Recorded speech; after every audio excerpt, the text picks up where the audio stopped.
Bienvenue dans Une semaine dans le monde, c'est toute l'actualité de la semaine vue par nos éditorialistes. Et avec nous aujourd'hui, Aurore Gorius, bonjour. Vous êtes journaliste, collaboratrice à Compol Média. Également avec nous Nicolas Vado, dessinateur pour le Vif, l'Express et l'Écho. Vous êtes également vice-président de Cartooning for Peace, c'est l'association créée par Kofi Annan et Plantu pour promouvoir la liberté d'expression dans le monde et la liberté notamment des dessinateurs de presse. Et je montre cette bande dessinée. C'est mon dernier recueil de dessins de l'année. Voilà, dernier recueil de dessins. Barak, tu nous manqueras, évidemment, ça tombe à point nommé vu le contexte. On aura évidemment l'occasion d'en parler aujourd'hui. Face à vous, Ziad Limam, vous êtes directeur du mensuel Afrique Magazine. Et enfin, Yvan Rioufol, éditorialiste au Figaro, auteur de La guerre civile qui vient. C'est aux éditions Pierre-Guillaume Deroux. L'Europe a donc dit adieu aujourd'hui à Barack Obama. Le président américain s'est envolé pour le sommet de l'APEC en Amérique latine après une courte semaine passée en Grèce puis en Allemagne, l'occasion d'un dernier sommet avec les principaux dirigeants européens et d'un hommage appuyé au passage à Angela Merkel. C'était hier à Berlin. Écoutez. Tout ce que je peux dire, c'est que la chancelière Merkel a été une partenaire extraordinaire.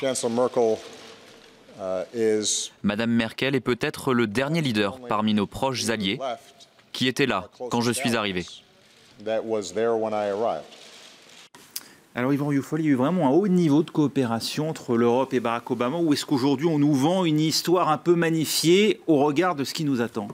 On essaie de faire comprendre que Barack Obama n'est pas seul et qu'il aurait en tout cas cet allié dans la personne d'Angela Merkel qui partagerait ses vues, qui partagerait son idéologie d'ouverture, d'universalisme, de sans-frontiérisme un peu. Enfin, c'était un petit peu ce qui avait promu Madame Merkel. Mais on se rend compte, si on creuse un minimum, que la survenue de Donald Trump est d'abord l'expression de l'échec précisément de la politique de Barack Obama. L'échec peut-être de ses prédécesseurs également, mais singulièrement l'échec de cette politique d'ouverture, de cette politique d'apaisement diplomatique et de cette ouverture au monde, alors que les peuples aujourd'hui, même si on le regrette, demandent davantage de protection, davantage de limites, à la fois dans l'immigration, à la fois dans les problèmes de libre-échangisme devenus fous. Et donc, je pense qu'il se raccroche à une bouée, mais c'est une bouée Merkel elle-même qui ne me semble peut-être pas si fiable que cela, car sa cote de popularité également a beaucoup baissé. Enfin, si j'en crois les sondages, après, naturellement, sa politique d'ouverture à plus d'1 million de migrants. Et donc, il me semble que je vois là deux personnages d'un monde finissant. C'est votre avis, Aurore Gorius, l'Europe et Barack Obama aujourd'hui payent d'une certaine manière l'ouverture. Est-ce qu'il y a eu une telle ouverture que ça de l'administration américaine sous Barack Obama ?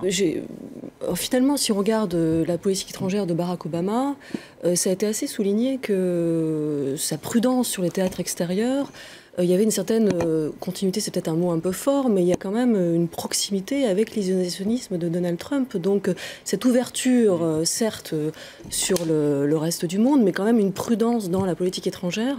Et là-dessus, il n'est pas sûr qu'il y ait tant de différences que ça avec l'idée de Donald Trump. Donc finalement, il y a peut-être, en termes de politique étrangère, une proximité qu'on n'a pas tellement vue encore jusqu'à présent. Ziad Limam. Je ne sais pas, l'Amérique d'Obama, ça a été une Amérique qui a été, malgré elle, lourdement préoccupée par les problèmes du Moyen-Orient, puisqu'il y avait la volonté du retrait d'Irak, la volonté du retrait d'Afghanistan, et l'Irak et l'Afghanistan se sont réimposés, la Syrie s'est réimposée. C'est une volonté du pivot vers l'Asie, qui était la grande idée Obama, qui était de shifter l'énergie américaine vers le Pacifique, le partenariat, etc. Et l'Europe était un peu le facteur d'ajustement traditionnel, l'ami de toujours, etc. Ça a changé avec la position russe, la crise ukrainienne, etc. Donc il y a eu un shift. Et je pense que sur le plan symbolique, ce que dit Obama, en fait, dans le sous-texte, c'est moi je m'en vais, il n'y en a qu'une qui tient la baraque et qui peut la tenir. De ce que Yvan appelle le camp des mondialistes, oui, etc., qu'on peut appeler aussi le camp des démocrates, il dit, voilà, c'est cette personne qui est là et qui peut aujourd'hui incarner une forme de leadership de cette pensée. et des alliances traditionnelles, etc., etc. Donc je pense que c'était vraiment ça. D'ailleurs, excusez-moi qui ne suis pas si sévère que ça d'habitude, on a à peine vu François Hollande qui était là-bas. Il y avait vraiment une fixation de l'image sur elle. Et l'autre chose importante, moi je trouve, c'est le voyage en Grèce. Je trouve, alors, c'est sa tournée d'adieu, il s'arrête à Athènes. On essaie de comprendre, est-ce que c'est un message? C'est une pierre dans le jardin des Européens. Non, je pense que oui. Qui ont pratiquement éjecté notamment l'Allemagne qui a pratiquement éjecté la Grèce. À l'époque de la crise grecque, les Américains avaient un message qui était quand même très fort en disant il faut les maintenir dans la zone euro, il ne faut pas les abandonner, etc. Donc je trouve, ce personnage a de temps en temps des sorties étonnantes comme ça, s'arrêter en Grèce, aller sur le Parthénon, envoyer cette image comme ça, c'était pas inintéressant. Avec un discours très pro-démocratie aussi en Grèce. Un hommage à la démocratie grecque, aux origines une phrase même qui était assez forte en disant il ne faut pas croire que c'est acquis, y compris pour nous. Un message aussi évidemment à résonance intérieure, on l'aura compris. Nicolas Wadeau, ce passage de témoin Angela Merkel à 3 jours ou 4 jours de sa déclaration à elle, sans doute, de candidature pour un 4e mandat, c'est mauvais signe quand on sait que Barack Obama s'est démené pour soutenir Hillary Clinton? On verra, mais je vais vous montrer un dessin de Marek, dessinateur belge, que je trouve très très drôle, qui s'appelle Les États-Unis s'enfuient. Et on voit Angela Merkel qui accueille Barack Obama en disant « Wir schaffen das », comme elle avait dit pour les migrants, parce que c'est vraiment l'idée qu'on a tous eu, les dessinateurs de presse, c'est que, tiens, il y avait des nouveaux migrants qui arrivaient, mais ce coup-ci, ils venaient plus de Méditerranée, mais ils venaient des États-Unis. Et c'est ça qui est intéressant. Ou ce dessin de Pierre Kroll, qui est là « Adieu Barack, courage Angela, j'ai ton numéro de téléphone », et ce qui est très drôle en dessous, qui dit « Je t'écoute depuis 8 ans.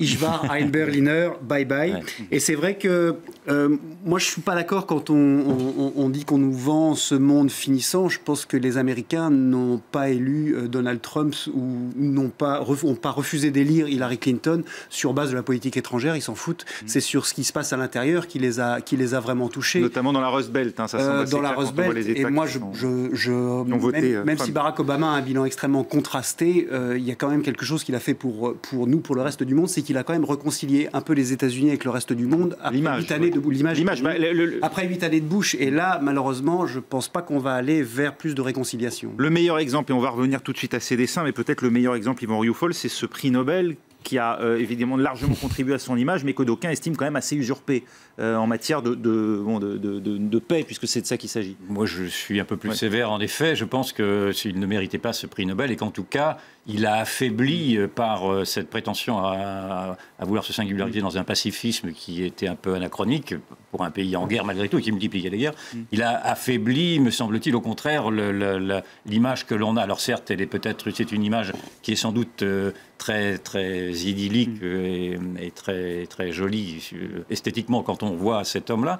Mais il me semble que l'image qu'en gardent les peuples aujourd'hui, c'est d'un pays, au contraire, qui s'est affaibli, qui a affaibli le camp occidental. En tout cas, c'est ainsi que je le vois. Et c'est un pays qui s'est désintéressé au plus près de la vie, en tout cas des Américains, puisque c'est bien ainsi, c'est ce que paye aujourd'hui Barack Obama, et à travers les Américains, qui s'est désintéressé, dans le fond, d'une sorte de survie du monde libre et du monde occidental. C'est comme ça que ça a été interprété aussi, me semble-t-il, par ceux qui ont vu cette élection de Trump comme étant celle de la survenue de ces peuples oubliés, quoi. Et donc, il peut y avoir des répercussions de ce côté-là en Europe et en France. Ziad Limane, est-ce que ce prix Nobel, c'est pas aussi un cadeau empoisonné qui lui a un peu, malgré tout, pesé au début de son mandat? D'abord, le Nobel, il leur arrive de faire des prix qui ne sont pas forcément... On l'a vu avec Dylan, ça a été très contesté. Non, mais c'est symbolique, c'est pas une vérité, c'est un moment, voilà. Il a quand même apporté quelque chose qui, dans le débat des peuples, n'existait plus, qui était de ramener la diplomatie dans l'action américaine. C'est-à-dire, on peut aussi résoudre les problèmes par la diplomatie, par le dialogue. Les deux cas les plus connus, et dont on verra comment ils vont évoluer, d'ailleurs, c'est l'Iran et Cuba, qui étaient quand même des emblèmes, j'allais dire, des flashpoints pour la politique américaine. De dire que c'est un pacifiste, Yvan, excusez-moi, le type, il a mené... il n'a pas une politique pacifiste, il a mené la guerre. Non, mais à travers son prix Nobel. Mais je veux dire, c'est pas... Je me suis mal exprimé. C'est pas un ange, c'est pas un bisounours. Les drones, les éliminations, la guerre, enfin, les troupes américaines... Oui, les faits objectifs, disons. Il n'a pas fermé Guantanamo. Encore une fois, Guantanamo, il le regrette, parce qu'il l'a dit d'ailleurs. La glaciation. Ça n'a pas tenu à lui, en l'occurrence. Le maintien de Guantanamo, c'est le Congrès. La glaciation des relations avec la Russie. C'est quand même, c'est pas comme les gens de Trump qui passent leur temps à aller boire de la vodka à Moscou en disant il faut qu'on soit copains avec les Russes. Donc je trouve quand même que c'est un personnage contrasté et qu'il est... Je veux dire, tous ces personnages américains sont le reflet de l'Amérique. Et l'Amérique ne peut pas être pacifiste. L'Amérique, elle peut avoir... Enfin, le président peut avoir des approches, puis il n'est pas tout seul, ce qu'on verra aussi avec Trump. Le président américain n'est pas un all-powerful tout seul. L'Amérique a des responsabilités. Dans le monde chaotique dans lequel on est, on oublie cet énorme symbole quand même d'avoir ce président noir. On a complètement oublié ça, mais je pense qu'il restera quand même dans l'histoire pour ça, plus la mise en place d'Obamacare, qui est quand même quelque chose d'important. Donc je pense que dans l'histoire, c'est un président qui restera comme un président important. Alors on va continuer justement les illustrations. Alors j'ai un petit dessin de Thiers qui montre la différence de diplomatie, justement ce que disait Ziad. C'est-à-dire on a le violoniste d'un côté, Barack Obama qui s'en va, et le type avec sa caisse claire à côté. Et voilà. Et puis un dessin un peu plus triste de Rodriguez, dessinateur mexicain qui vient de rejoindre Cartooning for Peace, justement. Et on se demande où il va, et ça fait un peu écho des dessins que je vous montrais tout à l'heure de Marek sur ces Américains qu'on va tous accueillir chez nous. Alors on voit en face l'Europe un peu tétanisée par la victoire de Donald Trump, en raison sans doute aussi des défis que représentent les partis populistes en Italie, au Royaume-Uni, aux Pays-Bas, en Autriche et en France. Écoutez ce que disait François Hollande en réaction à l'élection de Donald Trump. C'était pour son premier entretien télévisé depuis l'élection d'un nouveau président aux États-Unis, accordé cette semaine à France 24, RFI et TV5 Monde. La France, qui a une longue amitié avec les États-Unis, veut une coopération avec l'Amérique. Il y a tant de sujets qui nous sont communs, mais sur la base des intérêts de la France, de l'Europe, des États-Unis et de nos valeurs communes. Donc, avec Donald Trump, nous avons convenu qu'il fallait poursuivre la conversation. Et elle aurait lieu lorsqu'il aurait pris pleinement ses responsabilités, c'est-à-dire au mois de janvier. Il y avait un point particulier sur lequel... Je crois qu'il y avait un point qui était clair entre nous, c'était que la lutte contre le terrorisme devait être l'objectif partagé. Et c'est un allié. De ce point de vue, les États-Unis ont toujours été alliés et partenaires, et ça continuera. Voilà, Orgorius, en dehors du terrorisme, Donald Trump prêt à reprendre la conversation à partir du 20 janvier, c'est-à-dire sur ce qu'il compte faire. Il ignore réellement ce qu'il va faire, ou bien est-ce que tout simplement il nous méprise au point de nous tenir dans le secret de ses intentions ?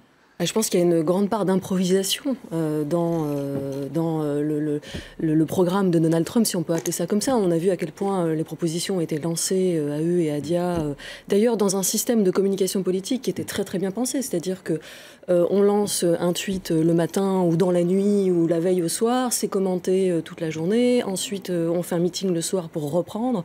Et tout ça, en fait, reposait, on le sait, sur des non-vérités, sur ce qu'on a appelé sur du faux et sur la démocratie post-vérité. C'est là-dedans qu'on est rentré visiblement. Donc, dans le fond des propositions, on ne sait pas vraiment ce qu'il va faire. On a déjà vu qu'il avait reculé sur l'Obamacare.